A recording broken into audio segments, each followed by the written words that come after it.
Hello friends, आप सबों का ममता मिश्रा कुकिंग चैनल पे सुस्वागतम। आम के सीजन में कच्चे हरे आम के फ्लेवर वाला दाल पिठी या दाल की दुल्हन बहुत ही टेस्टी यमी लगता है और इसे बनाने में बिल्कुल बेसिक सी चीजें लगती हैं। आपको अगर ये रेसिपी पसंद आता है तो वीडियो को लाइक शेयर करें, चैनल पे नए हैं तो सब्सक्राइब अवश्य करें। चलिए इसे बनाना स्टार्ट करते हैं। दाल पिठी या दाल की दुल्हन बनाने के लिए हमने लिया है तुअर दाल यानी कि अरहर की दाल आधा कप के करीब, और इसे अच्छी तरह से पानी डाल करके धो लेंगे। कम से कम 2 पानी धोइएगा, जिससे सारी गंदगी निकल जाएगी और एकदम बढ़िया सा दाल हमें मिल जाएगा। ये लीजिए, मैंने 2 पानी धो करके रेडी कर लिया है। अब लेते हैं एक कुकर और फ्लेम को ऑन करके कुकर में डालते हैं 2 कप पानी, और इसके बाद हम ऐड कर देंगे जो दाल धुली हुई है ना, वो पूरी दाल हम इसमें ऐड कर देंगे। हम दाल बना रहे हैं सिंपल सा दाल जैसे हम बनाते हैं, बिल्कुल उसी तरह से। हल्दी डालेंगे 1/4 चम्मच, नमक भी डालेंगे 1/4 चम्मच, और दोनों ही चीजों को अच्छी तरह से मिक्स कर लेंगे। फिर इसका ढक्कन लगा करके जैसे दाल बनाते वैसे ही हम सीटियां लगवा लेंगे। मेरा तो एक ही सीटी में बन जाता है। जब तक दाल बनता है तब तक चलिए हम डो लगा लेते हैं। तो इसके लिए 2 कप लिया है गेहूं का आटा, और इसमें हम थोड़ी सी चीजें और मिलाएंगे। अच्छा कलर के लिए थोड़ा सा 2 पिंच बराबर हल्दी और थोड़ा सा 1/4 चम्मच नमक, और इसको पहले हम सूखा ही मिक्स कर लेंगे जिससे कि चारों तरफ आटे में नमक और हल्दी चली जाए। ये देखिए बहुत अच्छी तरह से मैंने मिक्स कर लिया। अब थोड़ा थोड़ा पानी ऐड करेंगे और इसका एक थोड़ा सा सॉफ्ट डो, बहुत सॉफ्ट भी मत कीजिएगा, सेमी सॉफ्ट डो बना करके रेडी करेंगे। ये लीजिए डो बन करके रेडी हो चुका है, बहुत ही अच्छी तरह से बन चुका है। तो इसे हम थोड़ा सा मसलने के बाद फैला लेंगे और इसमें आधा टेबल स्पून के करीब कोई सा भी कुकिंग ऑयल डाल देंगे और फिर थोड़ा सा मसल करके इसे फैला देंगे। वैसे तो डो बन करके बिल्कुल रेडी है, लेकिन इसे 15 मिनट का रेस्ट दीजिए, अच्छी तरह से फूल करके बढ़िया हो जाएगा। तो ढककर एक साइड में रखते हैं। 15 मिनट का टाइम हो चुका है। रेस्ट होते हुए आटा अच्छी तरह से सेट हो चुका है। तो चलिए अब इस आटे को हल्का सा मसलने के बाद, बहुत ज्यादा नहीं मसलना है, बस आधा मिनट मसल लीजिए। फिर एक बड़ा सा टुकड़ा कट कर लीजिए और हाथों में गोल करते हुए एक स्मूथ सा पेड़ा बना करके रेडी कर लीजिए। पेड़ा बन करके रेडी हो चुका है। तो थोड़ा सा सूखा आटा अप्लाई कर लीजिए दोनों साइड में। बहुत स्मूथ पेड़ा बने या फिर रोटी बने, इसकी ट्राई बिल्कुल मत कीजिएगा।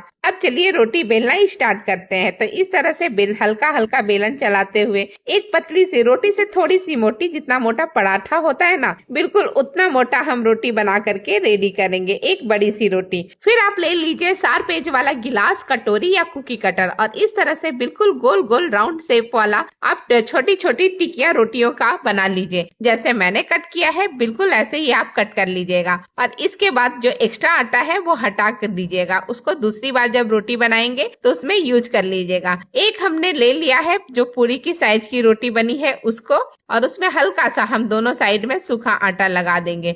फिर इसे दोनों साइड से उठा करके बीच में ला देंगे, और फिर इसी तरह से अपोजिट डायरेक्शन से भी ला करके एक छोटी सी, जिस तरह से फूल दिखा रही हूँ, बिल्कुल इस तरह से एक फूल बना करके रेडी कर लेंगे। जैसे एक फूल बनाया वैसे ही इतनी सारी मैंने फूल बना करके रेडी कर लिया है। इसी को पीठा कहा जाता है। पीठा या दुल्हन बोल लीजिए, दाल की दुल्हन। तो ये बन गई दाल की दुल्हन या पीठा, रेडी हो चुकी है। अब चलते हैं हम दाल को देखते हैं। तो दाल भी हमारी अच्छी तरह से पक चुकी है और गैस भी रिलीज हो चुका है, ढक्कन खोल दिया है, और चलिए चेक करते हैं। दाल बिल्कुल परफेक्ट दाल बना है, इसे ज्यादा हमें फेंटना नहीं है। अब चलिए हम एक ले लेते हैं कढ़ाई, और कढ़ाई में 2 चम्मच डाल देते हैं कोई सा भी कुकिंग ऑयल। मैंने सरसों का तेल लिया है, और फिर आधा टेबल स्पून जीरा, आधा टेबल स्पून सरसों दाना डाल दिया है। 1 पिंच हींग भी जरूर डाल दीजिएगा। और जब ये तीनों चीज अच्छी तरह से चटकने लगे तो आधा इंच अदरक के टुकड़े को डाल दीजिए ग्रेट करके, और सारी चीजों को अच्छी तरह से मिला लीजिए। ये सारी चीजें थोड़ी सी पक जाए तो डाल दीजिए 3 से 4 हरी मिर्च को बारीक चॉप करके। इसे भी मिला लेते हैं सारी चीजों को। फ्लेम को अभी हाई रखिएगा। अब हम इसमें डाल देते हैं प्याज। तो एक मीडियम साइज के प्याज को बारीक चॉप करके मैंने ले लिया है, इसे भी डाल दिया है, और सारी चीजों के साथ इसे मिक्स करते हुए कम से कम 2 मिनट और पका लेंगे। 2 मिनट के बाद चलिए इसमें कुछ मसाले डालते हैं। तो 2 पिंच बराबर डाल दिया है कश्मीरी लाल मिर्च, 1 पिंच बराबर डाला है गरम मसाला, 1 पिंच बराबर ही हमने डाला है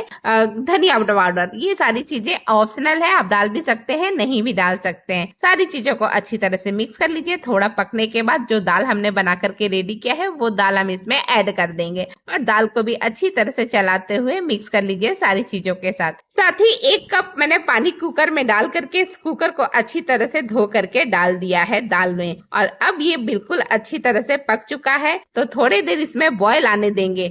तब तक चलिए नमक भी ऐड कर देते हैं। नमक तो कभी भी ऐड कर सकते हैं, तो आधा टेबल स्पून नमक ऐड किया। अब देखिए दाल में अच्छा बॉयल आने लगा है, तो अब एक एक करके हम पीठी ऐड करेंगे। लेकिन पीठी को एक साथ मत ऐड कीजिएगा, थोड़े पीठी ऐड कर लीजिए। उसके बाद आम जो दो मैंने लिया है छोटे छोटे आम, उसे अच्छी तरह से छिल करके डाल दिया है। और अब हम थोड़ी पीठी थोड़ी देर के बाद थोड़ी सी पीठी और डाल देंगे। इसी तरह से 3 या 4 बैचेज में मैंने सारी पीठियों को डाल दिया है। एक साथ पीठी डालेंगे तो सारी पीठियां आपस में चिपक जाएंगी, इसीलिए थोड़े थोड़े देर पे डाल दीजिए। सारी पीठी डालने के बाद इस तरह से ढक लीजिए और फ्लेम को लो मीडियम करके 15 मिनट पकने दीजिए। पीठी को पकते हुए 15 मिनट का टाइम हो चुका है, तो मैंने ढक्कन हटा करके एक बार चेक कर लेती हूँ। बहुत ही अच्छी तरह से बहुत सारी चीजें पक चुकी हैं, देख के ही लग रहा है। लेकिन अगर आपको डाउट हो तो आप चम्मच से चेक कर सकते हैं। अब ये पक चुका है, तो थोड़ा सा हरा धनिया, फ्रेश धनिया हमने इसके ऊपर चारों तरफ डाल दिया है। उसे भी अच्छी तरह से मिक्स कर लिया है। अब फ्लेम को बंद करेंगे और गर्मा गर्म सर्व करेंगे।